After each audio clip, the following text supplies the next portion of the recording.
A billionaire's paralyzed son hadn't smiled in 2 years, until the maid did something no doctor could. But when the father found out, everything changed. This isn't just a story about healing, it's about breaking silence, defying roles, and witnessing a moment that left an entire room speechless. Before we dive in, make sure to hit like, subscribe, and turn on the bell, because you won't want to miss stories that move you like this one. 2 years. That's how long it had been since Ethan Alcott had smiled. 2 birthdays had come and gone. 2 Christmas trees lit up and taken down. 2 full years without laughter, without joy, without life in his eyes. Ethan was only 8 years old, but the weight on his tiny shoulders could rival any adult's. He hadn't always been like this. Once, he was the light of the house, a boy who danced through the marble halls barefoot, played piano like it was his second language, and asked 1,000 questions a day. His laugh used to bounce off the high ceilings, echoing warmth into every cold corner of the mansion. And then, the accident. It was supposed to be a fun weekend. A father-son getaway on Richard Alcott's private yacht, just the 2 of them. A bonding trip. But somewhere between the storm, the slippery deck, and a missed step, Ethan fell. The doctors said he was lucky to survive. Richard didn't feel lucky. Neither did Ethan. The fall left Ethan paralyzed from the waist down. At first, Richard threw money at the problem. The best surgeons, top therapists, imported specialists from Switzerland, Japan, you name it. But no amount of money could fix what had broken inside his son. Ethan went silent. He stopped speaking, stopped eating properly, stopped responding altogether. Therapists tried art, speech therapy, animal therapy, even one who came with a pony. Nothing worked. Eventually, they all left, one after the other, quietly admitting defeat. Richard, a man who had bent boardrooms to his will, couldn't even get his son to look him in the eye. His mansion, filled with crystal chandeliers and golden sculptures, now echoed with a silence that haunted him more than any loss in business ever had. And that brings us to this day. A rainy Wednesday afternoon. Richard had just stormed out of a brutal investor meeting downtown. The company stocks had taken a hit. He was in no mood to deal with anything. He arrived home earlier than expected, hoping to grab a drink and disappear into his office. But as soon as he entered the hallway, he stopped. Something was off. Music. Soft, gentle, lilting music. Piano notes drifted through the air, mixed with something even more foreign to his ears. Laughter. Not just any laughter. Ethan's laughter. Richard froze. His eyes narrowed. Had he imagined it? He followed the sound down the long hallway, his polished shoes hitting the floor with slow, cautious steps. As he got closer to the sitting room, the one with the antique paintings and white drapes, he heard it again. Giggles. Then music. Then a woman's voice, humming softly. He stepped into the doorway, and time stopped. There, in the middle of the room, was Eliza, the new maid. She was young, barely in her 20s, her dark braids tied back, dressed in the usual orange and white uniform. But she wasn't cleaning. She wasn't dusting the shelves or serving drinks like he expected. She was dancing. And not alone. She was holding Ethan's hand, spinning in slow circles as the boy sat in his wheelchair, laughing, with his head tilted back, his eyes glowing like they used to. Richard couldn't breathe for a second. He stood frozen in the doorway, watching this surreal scene unfold like something out of a dream he'd forgotten he had. Eliza moved gracefully, almost like a dancer on stage. She wasn't performing, she was inviting Ethan into her world. A world of movement, of music, of freedom. Something Ethan hadn't felt in 2 years. The record player on the side table played an old jazz tune, something upbeat but not loud. It blended perfectly with Ethan's laughter. For the first time in forever, Richard saw color in his son's face. Life in his smile. Joy. And then, Ethan noticed him. Dad. That one word. Just one. But Richard hadn't heard his son say anything in months. Eliza stopped spinning. Her eyes widened when she saw him.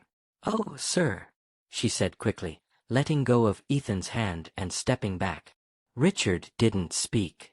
He looked from her to Ethan, then back again. 1,000 thoughts raced through his mind. Was this unprofessional? Was it inappropriate? Why hadn't anyone told him she was doing this? Was this even safe? But none of that mattered when Ethan wheeled himself over and took his father's hand. "Did you see us?" he asked, beaming. Richard opened his mouth, but no words came out. He just nodded slowly. In that moment, standing in the room he'd once filled with cold art and empty luxury, Richard felt something shift. It wasn't just Ethan who had changed. He had changed too. Eliza remained quiet, her hands behind her back, waiting for whatever lecture or punishment might come. But instead, Richard turned to her and asked, quietly, "Would you do it again tomorrow?" Eliza blinked. "Yes, sir." And just like that, everything began to change. The next morning, Richard didn't go to the office. For the first time in years, he cleared his schedule. No board meetings, no shareholder calls, number 5-star lunch meetings with political donors. Instead, he sat quietly in the hallway, just out of view of the sitting room, and listened. The music started again around 10 a.m. Same record player. Same jazz melody. He peeked through the slightly ajar door. There they were. Ethan clapped along to the beat, and Eliza swayed gently side to side, holding one of his hands and encouraging him to move his arms. It wasn't choreographed. It wasn't polished. But it was real. And it was working. Ethan was smiling again. And this time, he wasn't just laughing. He was speaking. "Faster, Eliza. I like this one. Wait. Do the spin again." Each word felt like a hammer breaking away a piece of the emotional wall Richard had built around his own heart. But somewhere inside him, the businessman still stirred. He called the head butler. "Did you know about this?" Richard asked. The butler hesitated. "Sir, we all did. She's been dancing with him in secret for over a month. We just didn't want to interrupt it. And no one thought to tell me? With respect, sir. We didn't think you'd approve." Richard didn't respond. Because, honestly, they weren't wrong. Richard Alcott's private study was more intimidating than any courtroom. Walls of leather-bound books, floor-to-ceiling windows, and a single long desk that screamed power. Few people ever sat across from him in that room without sweating. Eliza didn't sweat. She walked in quietly, her shoes making soft clicks against the hardwood floor. Her uniform was neat, her hair tied back, her posture straight, but her eyes held something more than confidence. They held purpose. "Have a seat," Richard said, not looking up from a document he pretended to read. She sat without a word. He finally looked at her. "You've been dancing with my son behind my back." Eliza met his gaze. "Yes, sir." "For how long?" "About 5 weeks." He leaned forward. "Why didn't you ask permission? Would you have said yes?" That reply hit harder than he expected. He didn't answer. Instead, he steepled his fingers and studied her expression. "You were hired as a maid, not a therapist." "I know.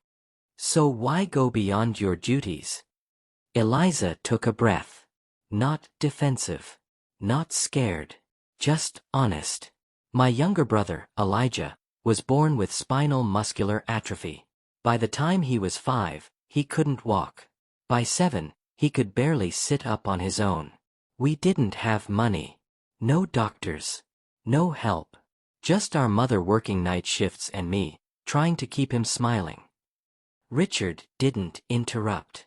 He just listened, the way CEOs do when they realize a conversation is more valuable than a deal. "Elijah loved music," she continued. "He'd light up at the sound of jazz, swing, anything with rhythm. I used to dance around our living room, and he'd clap, laugh, and forget his pain. For those few minutes, he wasn't disabled. He was free." She smiled faintly, eyes shimmering. "He passed away at 9. I haven't danced since. Not until I met Ethan. Richard's brow furrowed. Why take a job as a maid, then? With your background, you could have been a licensed therapist. I didn't want to heal strangers. I needed time to heal myself. There was a silence. Not awkward. Heavy. Richard leaned back in his chair. You went around me. You disobeyed the structure of this house. But you reached Ethan in a way no one else has. Eliza said nothing. She didn't need to. He continued, voice quieter now. After the accident, I tried everything. Threw millions at doctors, equipment, recovery programs. No one could get through to him. Not even me. He stared out the window for a moment. When I saw him smiling yesterday, I froze. I didn't know how to react. It scared me. Eliza nodded. That's because it's not about fixing him. It's about freeing him. Ethan's body may be in a chair, but his soul is still dancing. That line sat in the air like truth itself. Why didn't you tell me any of this earlier? Richard asked. Because you wouldn't have listened. She said it with calm conviction, not disrespect. You've built a fortress around yourself, she added.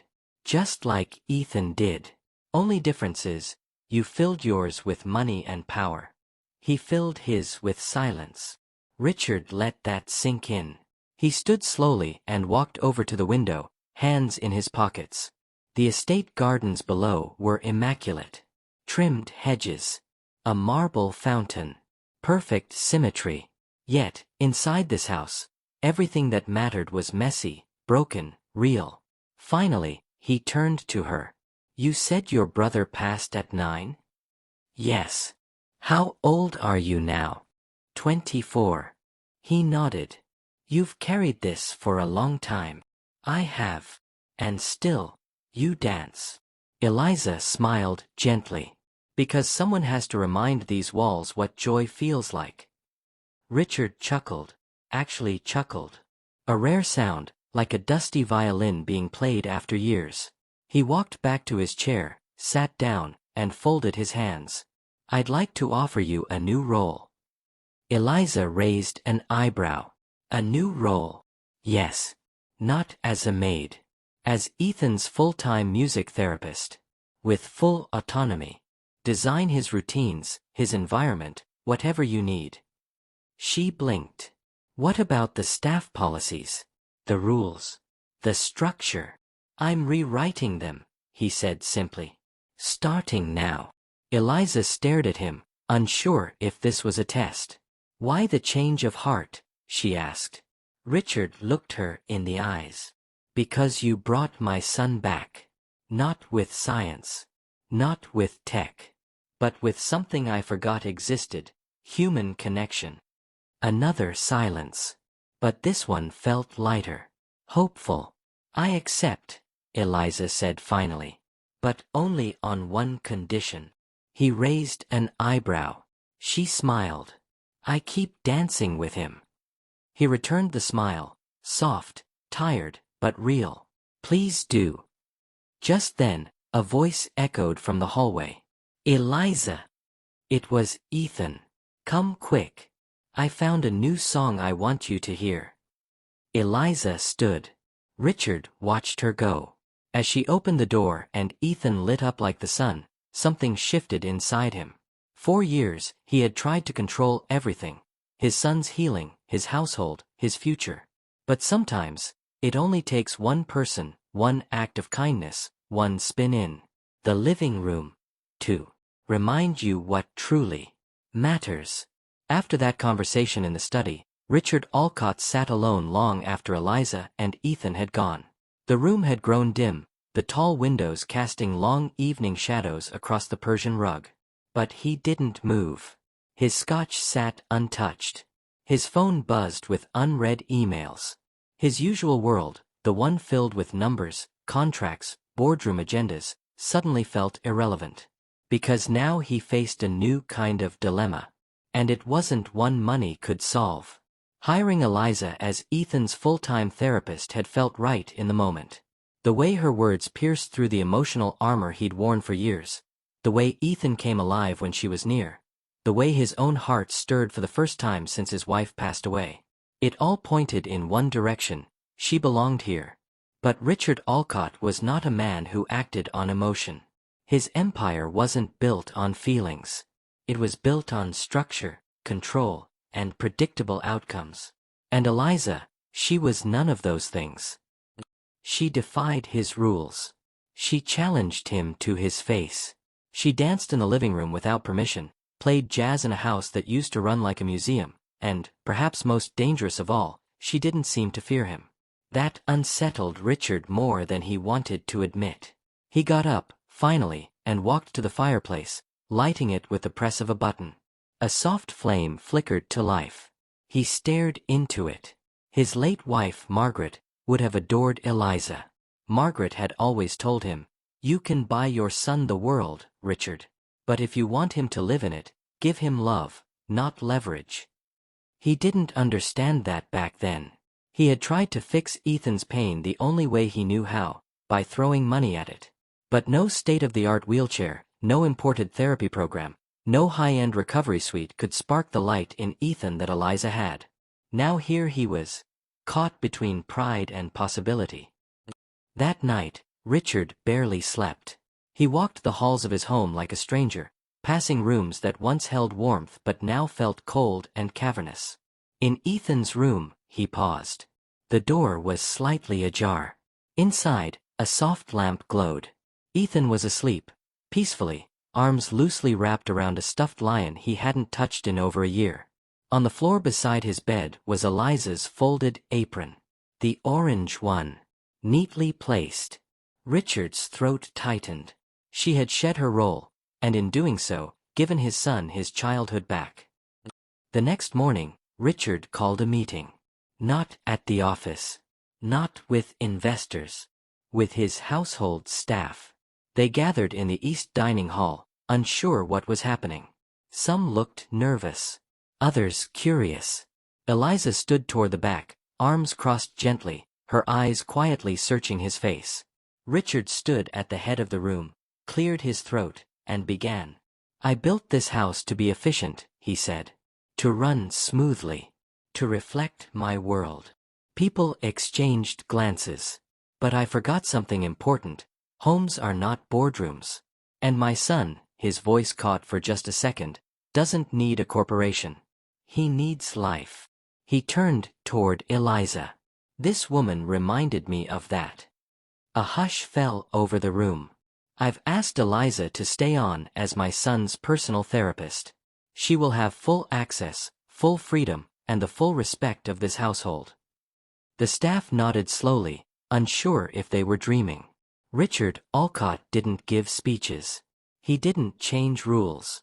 But that morning, he did both. "And to all of you," he continued, "if you ever have an idea, a concern, or even a moment of compassion like hers, I want to hear it." It wasn't just a job title change. It was a cultural reset. Later that day, Richard stepped out into the garden for the first time in months. He found Ethan under a tree in the backyard, a small Bluetooth speaker beside him, playing Ella Fitzgerald. Eliza sat on the grass next to him, laughing at something Ethan had said. Richard approached, hands in his pockets. "May I join you?" Ethan's face lit up. "Sure, Dad." He sat down awkwardly, he hadn't sat on the ground in decades, and looked at Eliza. "I had a dream about Margaret last night," he said softly. "She told me she was proud of what this place is becoming." Eliza nodded, silent. "I think I'm starting to understand what she meant," he added. Ethan reached for Eliza's hand. "Can we show Dad the dance we made up?" Eliza looked to Richard. He smiled. "I'd be honored." And there, under the shade of a blooming tree, the three of them laughed, danced, and found something money could never buy: belonging. For the first time in years, Richard felt it too. Not just as a father, but as a human being. For a few peaceful weeks, the Alcott estate began to change. Not drastically, but quietly. The halls that once echoed only with footsteps and distant phone calls were now laced with faint music. The heavy silence that hung like a fog over the mansion began to lift. Maids moved with lighter steps.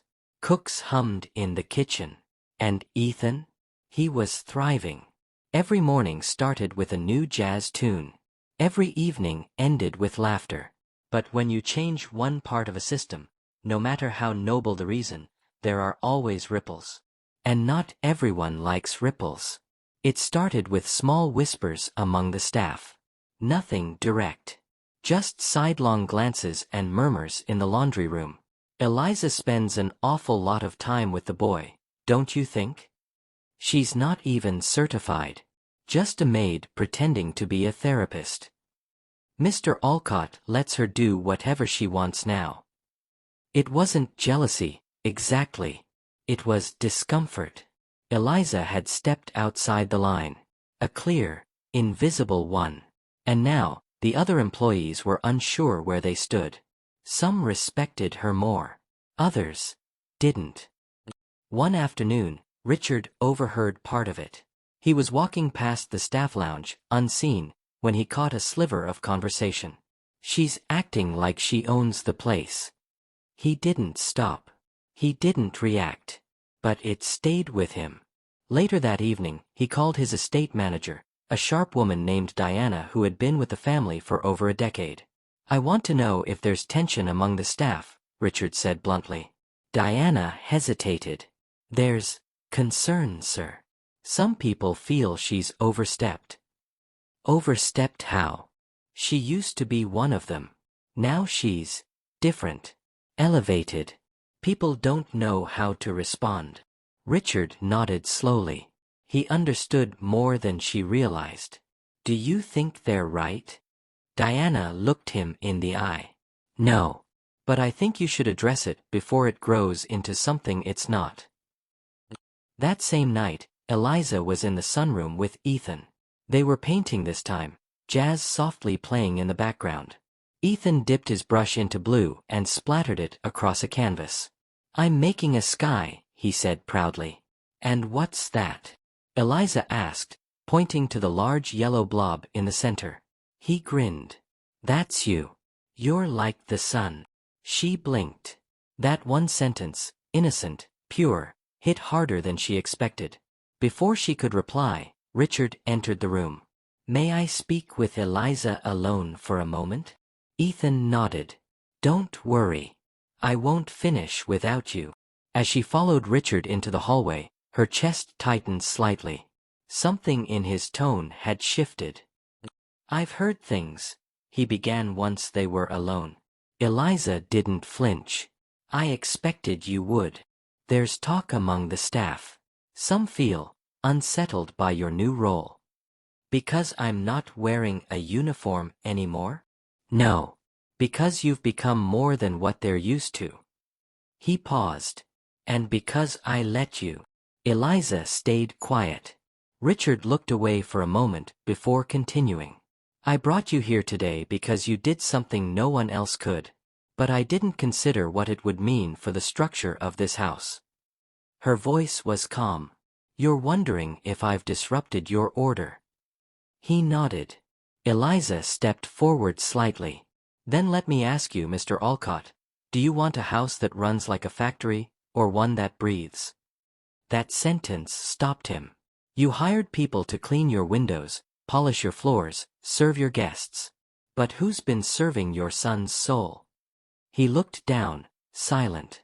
I don't want to lead, she added. But I won't dim myself to keep others comfortable. I'm not here for them. I'm here for Ethan. That night, Richard sat with Ethan after dinner. Just the two of them. Ethan was doodling with crayons, a habit he'd picked up since Eliza introduced art into his routine. Do you like having Eliza here? Richard asked casually. Ethan looked up. I love it. She makes me feel real again. Richard blinked. What do you mean? Ethan shrugged. When people talk to me, they talk around me. Like I'm just a body in a chair. But Eliza dances with me. paints with me. She never treats me like I'm broken. Richard swallowed hard. She sees me, Ethan said simply. Not just my legs. The next morning, Richard gathered the entire staff in the main hall. Eliza stood near the back again, unsure of what was coming. Richard took his place at the front. His voice was clear and firm. This house has changed in the past few weeks. For the better. And I know change isn't always easy. Some eyes darted toward Eliza. But I want to be very clear, he continued. Eliza's presence here has not only helped my son, it's reminded me what this home was always meant to be. He looked around the room. A place where people matter more than their roles. He turned to Eliza. Some of you may still see her as a maid. I see her as the woman who gave my son his voice back. And just like that, the whispering stopped. Outside, Ethan waited in the garden with a new song ready on his playlist. When Eliza joined him moments later, she didn't say a word about the meeting. She just smiled, sat beside him, and pressed play. Because while the world wrestled with titles, politics, and pride, the music never stopped. And neither did their healing. The Alcott mansion had always stood like a fortress on the edge of town. Grand, pristine, untouchable. For decades, people had whispered about what went on behind those gates. Lavish parties. High-profile meetings. Political guests. Security so tight it made even local officials feel like outsiders. But now, for the first time in years, something entirely different was being whispered. It started with a rumor that Richard Alcott, the famously aloof billionaire, had begun showing up to school functions. That he'd been seen sitting in the grass during a therapy session in his own backyard. That jazz music could be heard drifting from the house in the early mornings. But the rumor that truly took on a life of its own? That a maid, a young black woman with no formal medical degree, had cured his paralyzed son through dancing. Of course, it wasn't that simple. But when do rumors ever care about truth? Across country clubs and charity luncheons, socialites leaned in and asked each other, "Have you heard what's going on at Alcott's place? I heard the maid is more than a maid. No one can even get an appointment with her. Apparently, she's a miracle worker." Some called it scandalous. Others called it inspiring. But most called it unbelievable. The media picked it up next. A lifestyle journalist, one of those bold ones who didn't care about PR blacklists, published a column titled, "The Maid Who Danced Her Way into a Billionaire's Heart, and His Son's Recovery." The article wasn't malicious. In fact, it was strangely reverent. It praised Eliza's approach, questioned traditional therapy models, and even applauded Richard Alcott for finally using his power for something profoundly human. But for Richard, the headline hit like a slap. He was in his office when he saw the article. His assistant walked in awkwardly, holding a printout.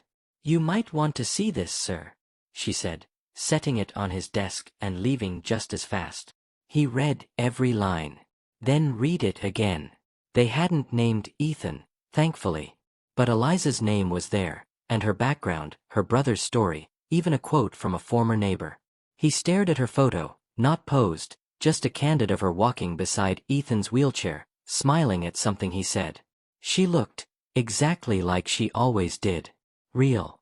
Grounded. Glowing from the inside. That evening, Richard found Eliza sitting by the fountain in the courtyard, sketching with Ethan. He sat beside them quietly. "I saw the article," he said finally. Eliza glanced at him. "So did I. Are you upset?" She shrugged. "A little. Not because it's out there, but because they made it about me." Ethan looked up. "But it is about you." Eliza smiled at him. "No, kiddo. It's about what happens when someone refuses to give up on someone else." Richard nodded, but his mind was elsewhere. What would the board think? Investors? The foundation? His name was now attached to something unpredictable, something uncontrollable. And yet, somewhere deep inside, He realized. He didn't care. A week later, an email arrived. It was from a private rehabilitation center, one of the most prestigious in the country. They had read the article. They were fascinated by Eliza's unconventional approach. They wanted to invite her for a private consultation. Paid. All expenses covered. First-class travel. Eliza read it once, then handed the phone to Richard. He read it too. "Well," he asked, "what do you want to do?" She was quiet. "Is it because you don't want to leave Ethan?" he added. "No," she said. "It's because I didn't do this for attention. I did it because I saw a boy in pain and I remembered my brother." Richard nodded.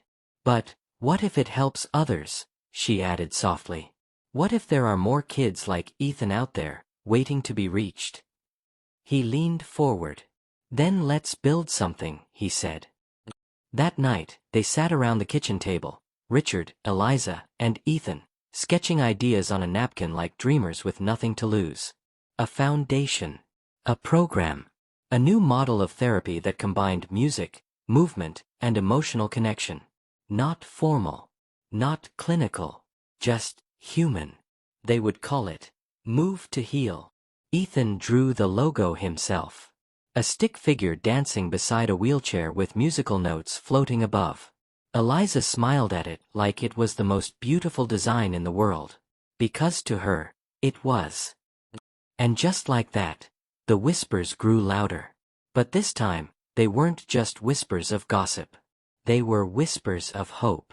Hope that healing didn't have to come in lab coats. Hope that love could be louder than trauma. Hope that a billionaire's fortress could become a sanctuary for something real. The name was chosen. The napkin sketch still sat taped to the fridge like a priceless blueprint. Move to Heal. A simple phrase with powerful weight.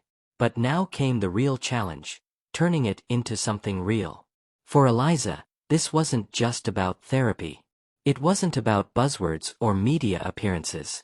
This was about breaking rules, the right ones. It was about helping kids who had been written off, locked inside their minds or bodies, told they were too difficult, too broken, too far gone. Ethan wasn't the exception. He was the proof. And she was determined not to waste that. Richard, ever the strategist, set to work immediately. Within days, he had assigned 2 trusted advisors to assist Eliza with the logistics, licensing, registrations, domain names, early donors. They offered to hire a PR firm, but Eliza refused. "I don't want a campaign," she said. "I want a mission." So, they started small. The Alcott Guesthouse, once used to host foreign dignitaries and billionaires, was now being converted into the first-ever Move to Heal studio. Gone were the marble statues and gold-accented wallpaper. In came soft floors, open spaces, mirrors, light therapy lamps, and shelves filled with musical instruments. Guitars, drums, old record players, even a ukulele Ethan insisted on donating. There were no wheelchairs pushed to the corners. They were part of the room, just like the people using them. Eliza worked long hours. Not because she had to, but because every corner of that space held her brother's memory. She touched each wall like she was painting it with love. She chose every color based on feeling. She designed the space for kids who couldn't move their legs, but could still dance with their eyes, their fingers, their hearts. Meanwhile, Ethan became her unofficial assistant. He helped test sound levels.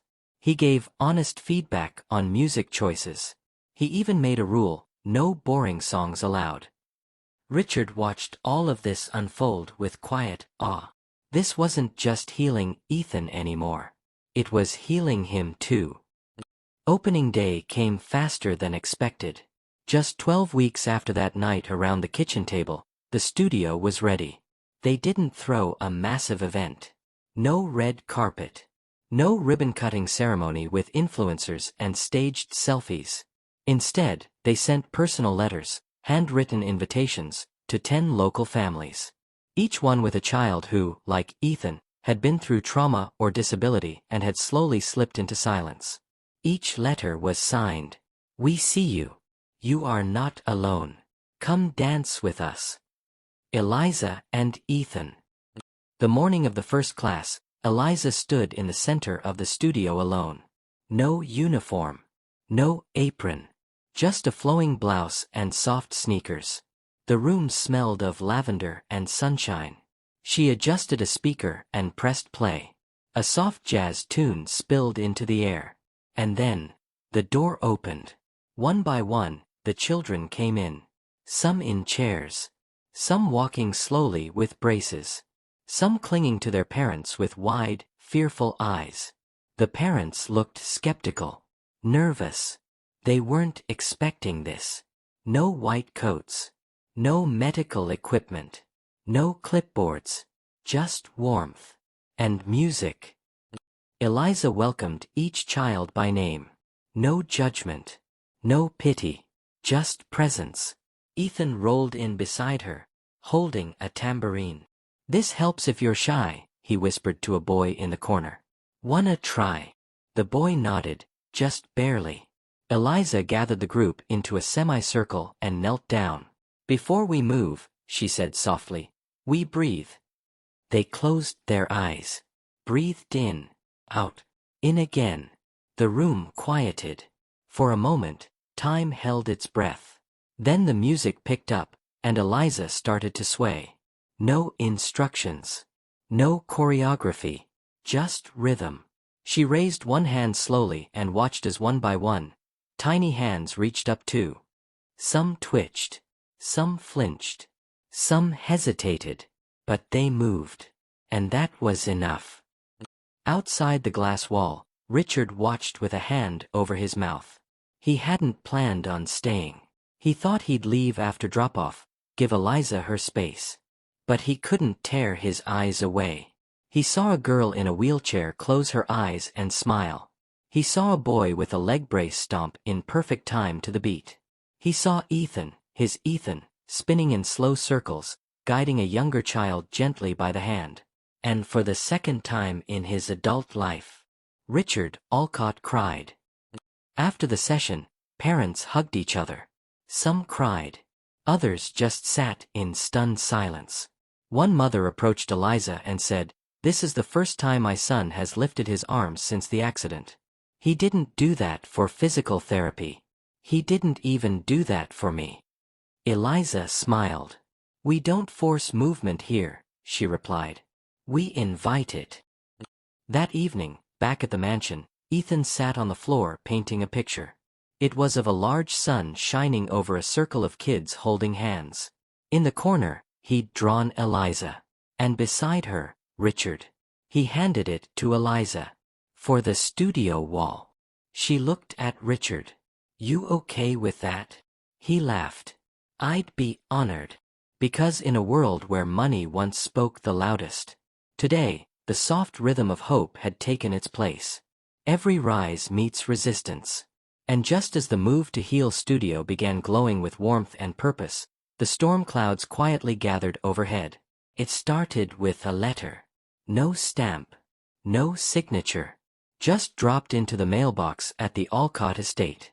Eliza opened it at breakfast, sitting next to Ethan at the long marble counter. It was handwritten, sharp cursive, no greeting. "You may think you're changing lives, but you're dangerous. Unqualified. This will not end well. Children need doctors, not dancers in sneakers." Eliza folded the letter calmly, but her hands trembled. She didn't say anything to Ethan, who was too busy drawing robots with jazz playing in the background. But Richard noticed. "Everything okay?" he asked. Eliza forced a smile. "Yeah, just, people still don't get it." Richard took the letter from her gently and read it. His jaw tightened. "Coward didn't even sign it." "Doesn't matter," she said, brushing it off. "Not the first. Won't be the last." But it did matter. Not because of what the letter said, but because it was right about one thing. Eliza had no official license. No degrees framed on the wall. No therapy board backing her methods. Just experience. Empathy. and a track record of reaching children no one else could. And in some circles, that wasn't enough.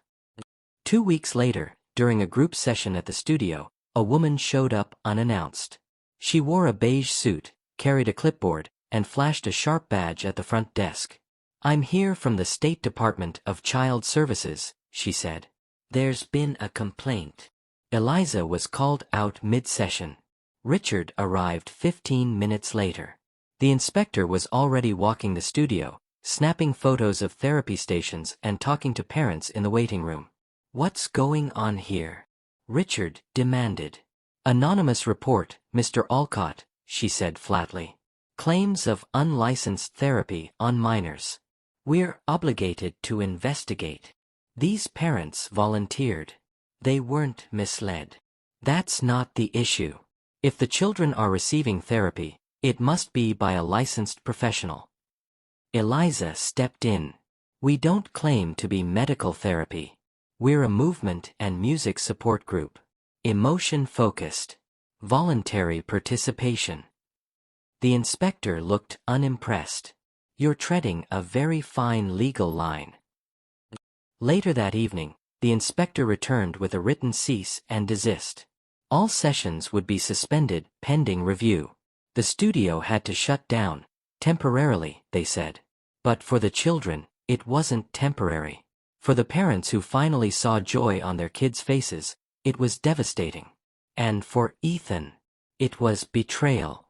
He stared at the closed doors with his hands clenched into fists. "I don't understand," he whispered. Eliza knelt beside him. "Some people are scared of what they don't understand." He didn't say anything. He just turned away, wheeled back to the car, and didn't speak the entire ride home. The media caught wind of it within 24 hours. Unlicensed therapist shut down at Alcott Foundation. Billionaire's son exposed to risky rehab experiment. The headlines were ruthless, twisted.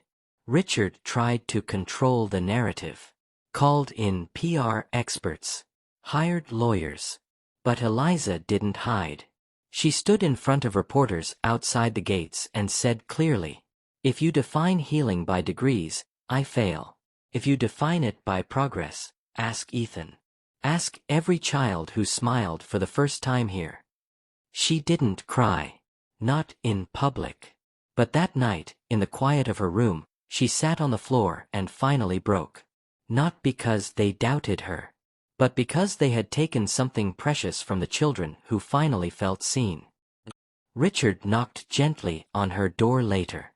She didn't answer. He entered anyway. She sat curled on the carpet, back against the bed, knees tucked in. He sat beside her without a word. After a few moments, he said, "I spent half my life building walls.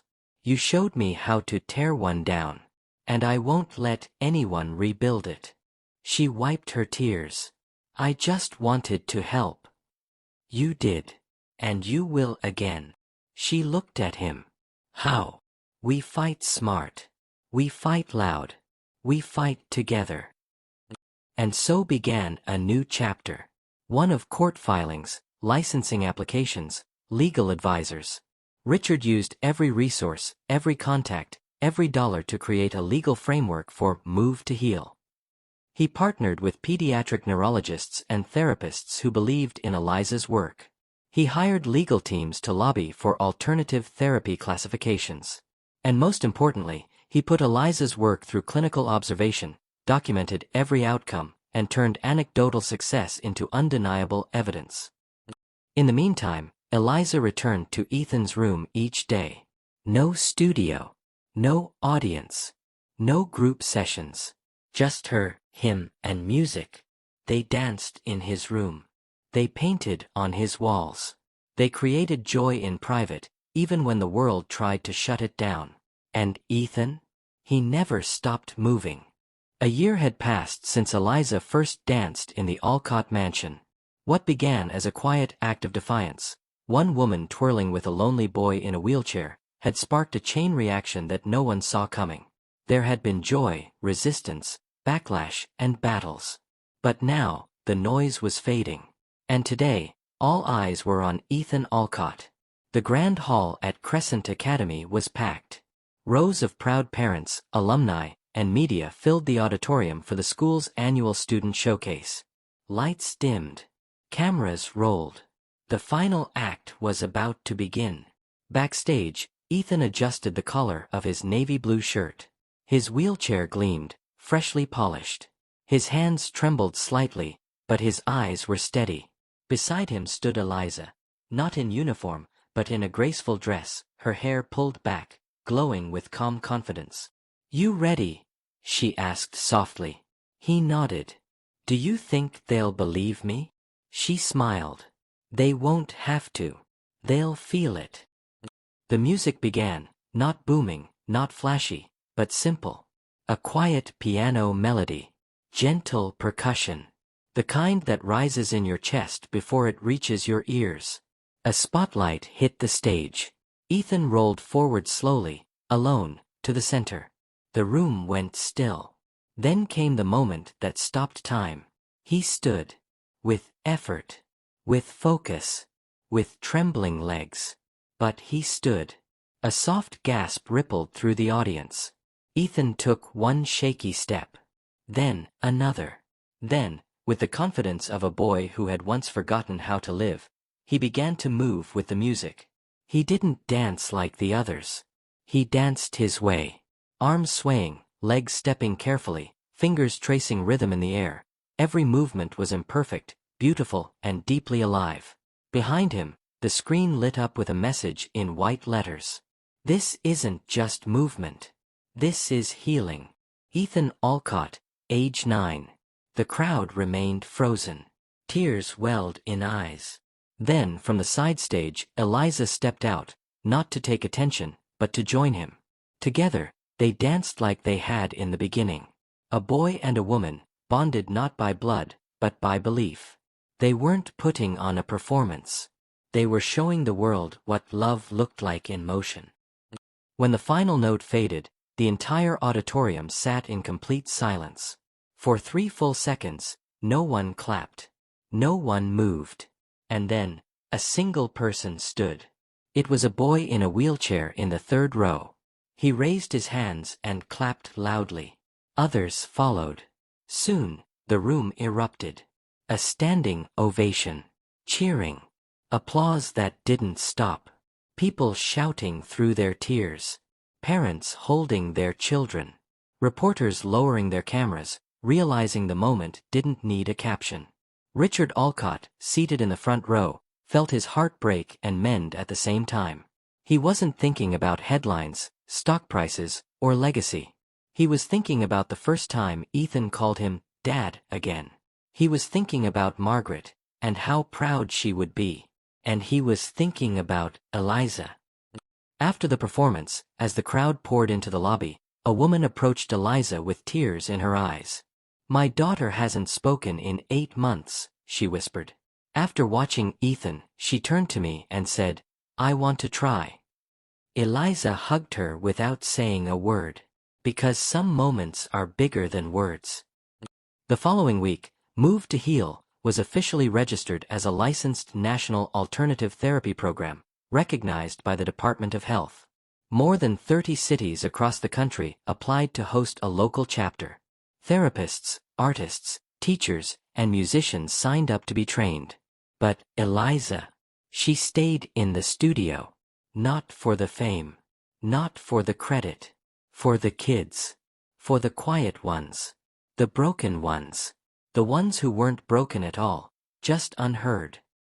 Ethan still danced. Not every day. Not always on stage. Sometimes just in the hallway, or in his dreams.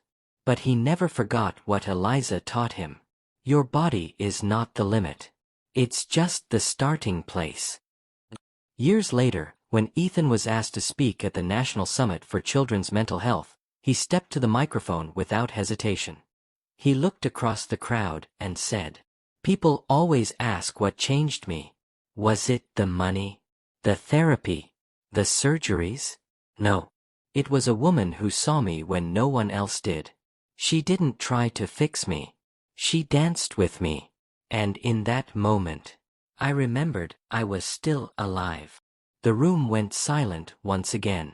Because sometimes, silence isn't absence. It's awe. And that's how a maid became a healer. How a boy became a voice for thousands. And how one quiet dance changed everything. If this story made your heart feel something, don't just scroll. Someone out there needs this reminder that healing doesn't come from titles or money. It comes from being seen, being heard, being loved. Share this. Comment if you've ever felt invisible. And if you believe one person can change a life, hit that subscribe button. Because stories like this, they matter.